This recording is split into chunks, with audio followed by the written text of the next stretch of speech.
जय श्री कृष्ण। आज है पावन पवित्र सोमवारी एकादशी। आज की महत्वता सबसे सुंदर है, अति श्रेष्ठ है। इस सावन महीने में हरिहर का दिन अपने आप में चमत्कार के रूप में कार्य करेगा। यह हरिहर वाला कार्य, यह हरिहर वाला उपाय आपको अपने घर के मंदिर में करना है और भाग्य की रेखाएं इससे स्वतः ही प्रबल होने वाली हैं। कब, कैसे, किस स्वरूप में करें, ध्यान से सुने और अंत तक बने रहें। आज मैं जब कथा को पढ़ रही थी पद्म पुराण के उत्तरखंड में, तब मैंने यह पाया कि यह उपाय आज के दिन चमत्कार कर सकता है। अपने घर के मंदिर में ही आप यह कार्य करें। आज श्री नारायण को तुलसी जरूर समर्पित करनी चाहिए। तुलसी का एक दिव्य प्रयोग आपको करना है। इसके साथ साथ आप सभी इस बात का ध्यान रखें कि श्री नारायण की पूजा में तुलसी आवश्यक है, परंतु महादेव के निमित्त तुलसी समर्पित नहीं की जाती। उनके निमित्त आपको एक दूसरा उपाय करना है। आप सभी के पास एक तुलसी का पत्ता हो या 5 हो या 11, 21 हो, आप उन पर यह प्रयोग जरूर करें। आपको अपने घर के मंदिर में सुंदर रूप से ओम नमो भगवते वासुदेवाय कहते हुए श्रेष्ठ और अपने आप में अद्भुत और दुर्लभ तिथि में एक छोटा सा प्लेट लेना है। प्लेट में आप सभी को बनाना है हल्दी का सबसे पहले स्वास्तिक। दिया बाती कर लीजिए। विशेष विधान पूजा का नियम है वह आप पूर्ण करें। उसके बाद आप सभी को एक प्लेट में जितनी भी आपको तुलसी मिल जाए उतनी तुलसी आप रख लीजिए। तुलसी में आप सभी को लगानी है हल्दी, जो है श्री नारायण का सबसे प्रिय वस्तु मानी जाती है। तुलसी में आप जब बिंदी लगाएंगे हल्दी की, तब अपनी मनोकामना जरूर बोलें। इनको आप सभी को भगवान के सम्मुख प्रसाद स्वरूप समर्पित करना है। साथ के साथ श्री नारायण के श्री चरणों में आप हल्दी भी जरूर से समर्पित करें। इससे सौभाग्य जागता है और दुख दारिद्रता का अंत होता है। और साथ ही आप श्री नारायण के समक्ष तुलसी में एक जल का लोटा रखें। उसमें आप तुलसी पत्र 2, 3, 4 जितनी भी हो जाए उतनी आप उनके समक्ष रखें और इस जल को आप ढक दीजिए। आप सभी को जब एकादशी व्रत का आप पारण करेंगे या एकादशी तिथि पर थोड़ा सा भगवान के द्वारा समर्पित इसी जल को जो है प्रयोग में लेना है, सेवन करना है। ऐसा करने से आपके शरीर के जो रोग हैं, जो दुख है, जो दारिद्रता है, उसका दमन होगा और आपके कष्ट पीड़ा का भी निदान होगा। तो श्री नारायण के समक्ष आप तुलसी जल जरूर रखें और उसी का सेवन करें और उसी से अपने व्रत का पारण भी जरूर कीजिएगा। यह बहुत सुंदर और श्रेष्ठ माना जाता है। इसे घर पर छिड़काव जरूर करें और जो तुलसी आपने हल्दी लगाकर भगवान को भोग लगाया है उसे आप जरूर से ग्रहण कीजिएगा। जब आप व्रत पारण करेंगे तो इसी तुलसी से आप अपने व्रत को खोलिएगा। इससे ज़्यादा पावन पवित्र कोई भी वस्तु नहीं हो सकती व्रत खोलने के लिए। यह श्री नारायण का एक प्रसाद है, अमृत की एक बूंद है।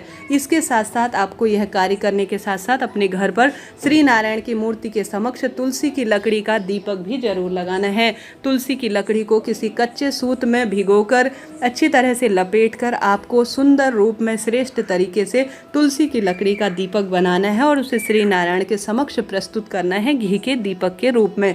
जो यह कार्य कर लेता है एकादशी पर वह सब कुछ प्राप्त कर लेता है। तुलसी की लकड़ी को घिसकर हरि चंदन जरूर से आप श्री नारायण की मूर्ति के जो है स्वरूप के विग्रह स्वरूप को हरि चंदन से सुसज्जित करें। इसी तुलसी की लकड़ी के हरि चंदन को अपने मस्तक पर भी धारण करें। इससे सौभाग्य बढ़ता है और इस एकादशी का संपूर्ण फल आपको मिल जाता है। तो यह कार्य करें। अब बारी आती है महादेव के निमित्त कार्य और उपाय करने की। यह दिन कोई साधारण नहीं है। व्रत करें या ना करें, एक वस्तु का सेवन आप जरूर कीजिएगा। शिवलिंग पर आप सभी को सबसे पहले एक जल का लोटा लेना है। जल के लोटे में आपको डालना है रुद्राक्ष। रुद्राक्ष आपके पास 1 मुखी हो, 2 मुखी हो, कितना भी रुखी हो, उस स्वरूप में आपको लेना है। थोड़ी देर इस रुद्राक्ष को आपको गला लेना है, अर्थात भिगा के रखना है, छोड़ देना है।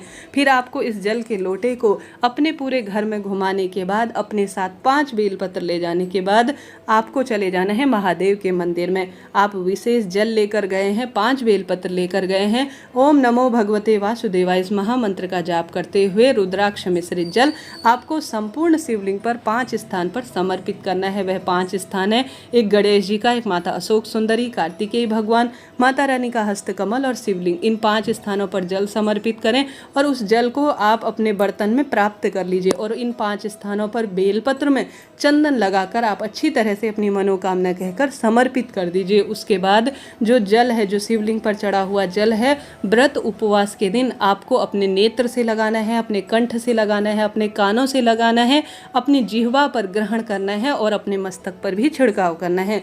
घर पर करें या महादेव के मंदिर में, इच्छा आपकी है, परंतु आपको यह दिव्य प्रयोग जरूर करना है।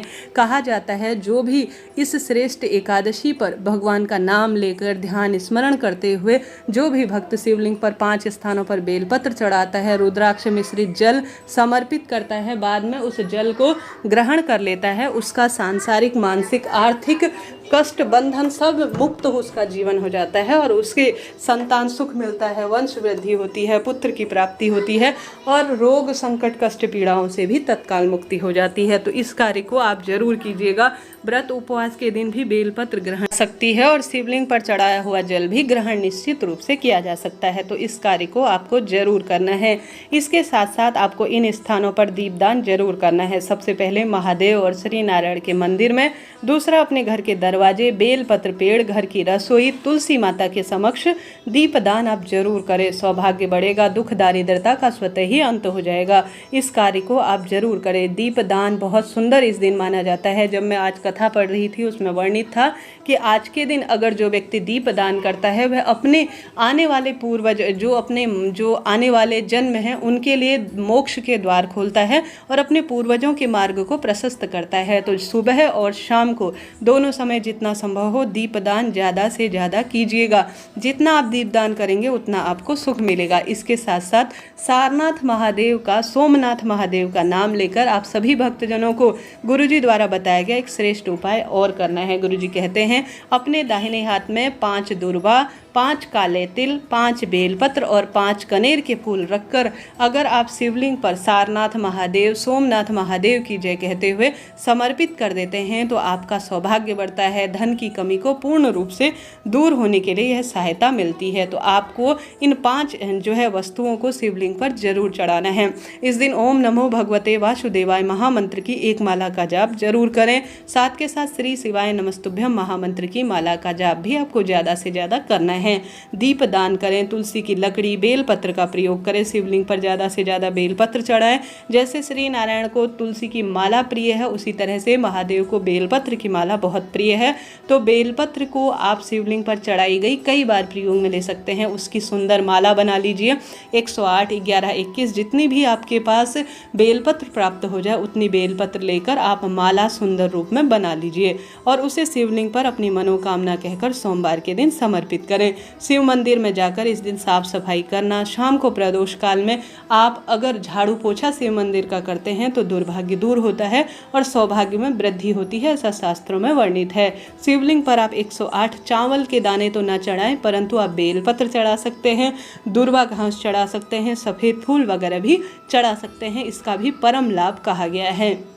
तो इस कार्य को आप जरूर से कीजिएगा और श्रेष्ठ रूप में आप फलों की प्राप्ति के हकदार रहेंगे। तो इस तरह से यह जानकारी थी। आशा उम्मीद है आप 1-2 कार्य तो शिव मंदिर में, श्री नारायण के घर के मंदिर में करने का प्रयत्न करेंगे ही। निश्चित रूप से भाग्य प्रबल होगा, सौभाग्य में वृद्धि होगी। राधे राधे, हर हर महादेव।